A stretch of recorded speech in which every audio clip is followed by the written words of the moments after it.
Je m'appelle Denis Mukwege. Je viens d'un pays le plus riche de la planète. Pourtant, le peuple de mon pays est parmi les plus pauvres du monde.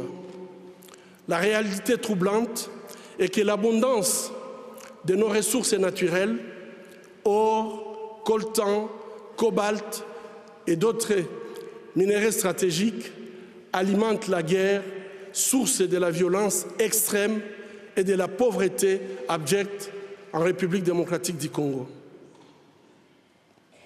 Nous aimons tous les belles voitures, les bijoux, les gadgets. J'ai moi-même un smartphone. Ces objets contiennent des minéraux qu'on trouve chez nous, souvent extraits dans des conditions inhumaines par des enfants jeunes qui sont victimes d'intimidation et de violences sexuelles. En conduisant votre voiture électrique, en utilisant votre smartphone, en admirant vos bijoux, réfléchissez un instant au coût humain de la fabrication de ces objets. En tant que consommateur, le moins que l'on puisse faire,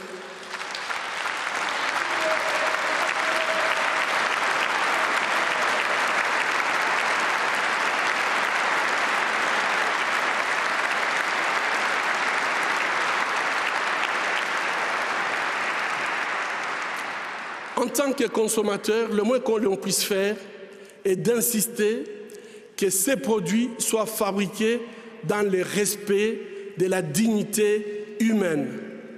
Fermer les yeux devant les drames, c'est être complice. Ce ne sont pas seulement les auteurs de violences qui sont responsables de leurs crimes, mais aussi ceux qui choisissent de détourner les regards. Mon pays est systématiquement pillé avec la complicité des gens qui prétendent être nos dirigeants. Pillés pour leur pouvoir, pillés pour leurs richesses et leur gloire, pillés aux dépens des millions d'hommes, de femmes et d'enfants innocents, abandonnés dans une misère externe, tandis que les bénéfices de nos minéraux finissent sur les comptes opaques d'une oligarchie prédatrice. Alors, que pouvons-nous faire? Ou bien, que pouvez-vous faire? Premièrement, c'est notre responsabilité à tous d'agir dans ce sens. Et agir, c'est un choix. C'est un choix d'arrêter ou non la violence à l'égard des femmes, de créer ou non une masculinité positive qui promeut l'égalité des sexes en temps de paix comme en temps de guerre.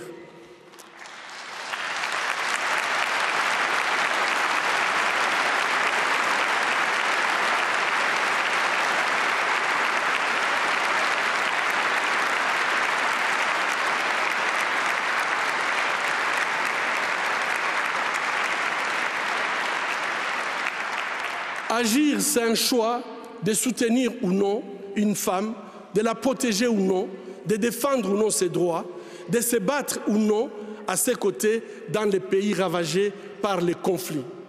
Finalement, c'est un choix de construire ou non la paix dans les pays en conflit.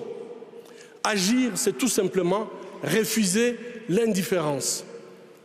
S'il faut faire la guerre, c'est la guerre contre l'indifférence qui ronge nos sociétés aujourd'hui.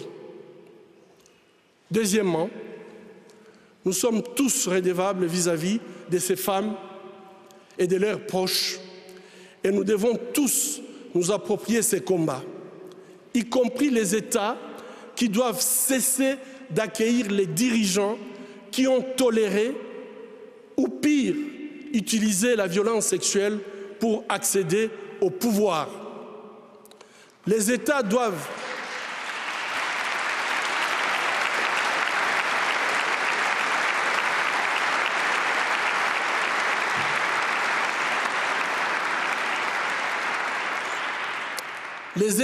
cesser de les accueillir avec les tapis rouges Et plutôt, les États doivent tracer une ligne rouge contre l'utilisation de viols comme armes de guerre. Une ligne rouge qui serait synonyme de sanctions économiques, politiques et de poursuites judiciaires. Poser un acte juste n'est pas difficile. Poser un acte juste n'est pas difficile, c'est une question de volonté politique.